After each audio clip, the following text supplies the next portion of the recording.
ginaganap yung Liberation Day kasi nandito yung revolta ni MacArthur. Ayan, oh. Dahil isa ito sa nilandingan ng mga Amerikano nung panahon ng giyera ng Hapon. Ayan.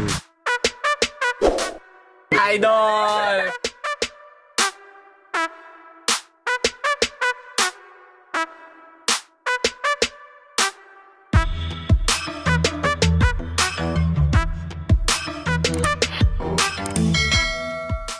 Tara, good morning mga kosi. Panibagong araw tayo ngayon at panibagong vlog. Yan, at andito ako sa tabing dagat at dito pa rin ako sa cottage ko.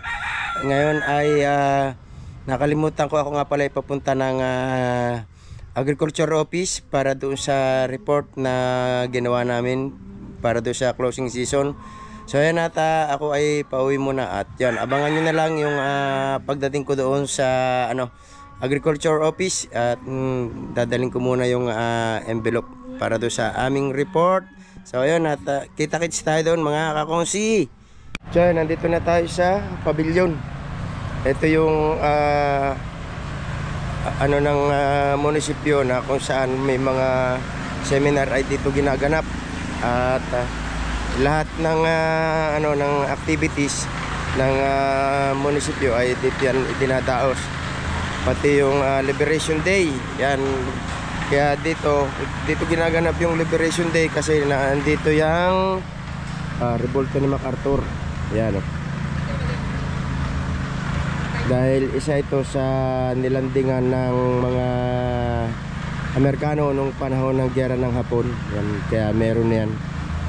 Yan yung paggunita na ginaganap tuwing may dito, may Liberation Day. Ito yun.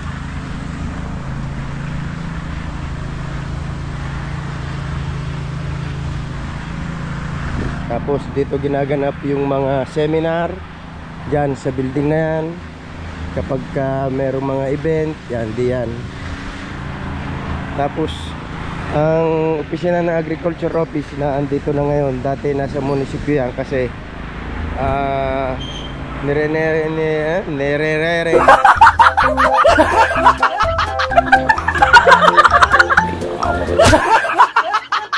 renovate ang munisipyo ngayon, kaya dito nilipat yung opisina ng Agriculture Office.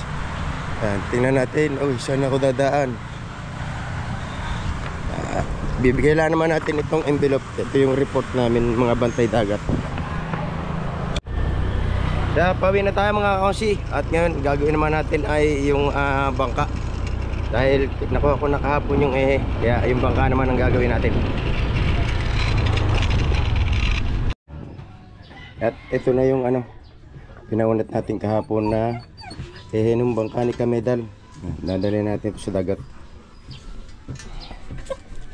Okay, padagat na tayo after ng ating trabaho sa barangay. So yan na mga konti, nandito na tayo sa dagat. Ayos naman yung dagat, kalmada. At punta lang tayo dito dahil nandito yung mga kawani ng ng Agriculture Office, mga taga fishery. Ini-inspection nila yung mga pukot kasi nagkaroon ng issue dito tungkol dito sa pukot. Ayan, at alamin natin kung ano yung kung anong naging pag-uusap.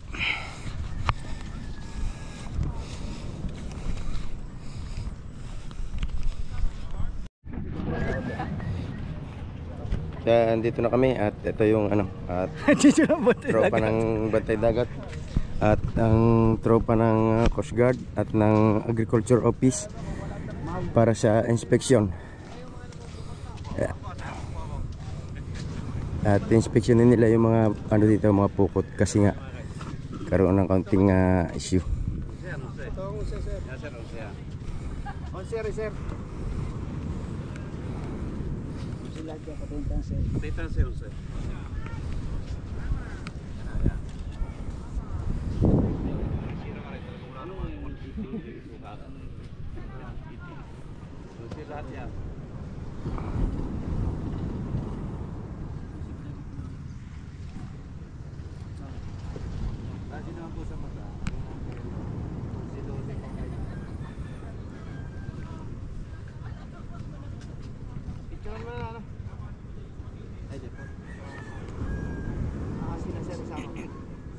picture ng atin.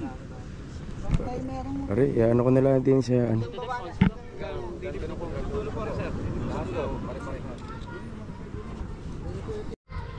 Tiyan, nandito na ulit tayo sa Kubo mga konsi at ito makulimlim ang panahon pero ang init ng pakiramdam sa katawan. Hindi ko alam kung bakit dahil kanina pa ako pinagpapawisan. Yan, hindi ko tuloy na ikabit itong na aking ipinaunat dahil sobrang init. So mamayang hapon ko na ito magagawa. Yan, akin lang muna i-safe at baka mawala pa. Kasi medyo mahal din ito eh. Libo rin ang presyo nito kahit ganyan lang ang itsura niyan. Libo din yan. So yan at gaya nga ng usapan, kasali tayo sa sa challenge ng NAIA World Challenge ni Morocco. At hindi naman natin siniseryoso pero ano din, sayang din yung pagkakataon na yun, kaya subukan natin kung kaya natin makipagsabayan kay Edo G, kay Arce Perez at saka kay Eric Corpus. Mga bigatin yung kasali natin, puro mga mga nasa ibang bansa. Ano nga kasi itong Morocco na ito eh. Inilagay pa ako sa sinubo pa ako sa isang tawag doon, sa isang challenge. Pero tingnan natin, ngayon wala namang mawawala dahil gaya nga ng sabi ni Morocco, yun ay katuwaan lang at siyempre para kay Edo man ay para mabuhay yung mga viewers. At siyempre mabigyan kayo ng mga kasiyahan, lalo na yung mga kababayan nating medyo nasa malulungkot na bansa. O yan, at abangan nyo na lang yung ating magiging upload sa araw-araw. At magpapasa rin ako ng revenue mamaya kay Morocco kahit pa ako ay zero balance. Dahil ngayon lang talaga ako magsisimula at dahil yung A1, A2 ay medyo busy ako at yung isa kong pinoproblema dahil ako ay kahit hindi na ako konsyal ngayon, ako ay may obligasyon pa rin sa barangay. Kaya hindi ko alam kung makakapag araw-araw ako ng pagbablog. Ayan, at hanggang dito na lang muna itong aking vlog at maraming salamat. At kahit ako ay hindi kasali sa challenge yan at kahit paano nabuno ko yung aking $100 na revenue, kaya ako ay misasahurin din sa isang buwan itong January na ito. Yan, at maraming salamat kay Boss Nilyang, yan, kina Don Pepot, kina Step Ice, kay Sir Ice Mix Vlog, at siyempre sa Team Mayor, kina Edo, yan, sa lahat ng Team Mayor, kay Mrs. G, yan, salamat sa inyo. At sino ba? Ayan, sina Cartero ni Shuttle, ni Alakdan. Ayan, aking solid supporter talaga yan, si Alakdan. Sa puno ako yung mag-vlog ay naandyan yan. At saka siyempre si Boss Benji Torres at si Sir Rosbert Vlog. Yan. At hindi ko pwedeng kalimutan yung aking nanay, si Nanay Sara at si Ate Edita. Yan. At ang kanyang mga anak na si Justin, si Ciela, si Madrigal. Yan. Salamat sa inyong lahat at Team Mayor. Salamat ulit sa Kasangga Foundation, sa Planet Showard, at sa Team Ayap ba yun? Yan. Salamat sa inyo. Yan. At kung meron pa akong hindi nababanggit ay pasensya na kayo. At siyempre sa Team Rose, yan, yung dating Team Kapanday na isa ako sa nagbuo noon. Kaya lang hindi ako masyadong active ngayon sa mga group na ganyan dahil nga hindi may iwasan yung aking trabaho. So yun, thank you very much sa inyong lahat at hanggang dito na muna itong aking vlog. Bye bye, bye bye. Yan, at siyempre gusto ko ring magpasalamat siyempre sa ating founder kay Japper Sniper.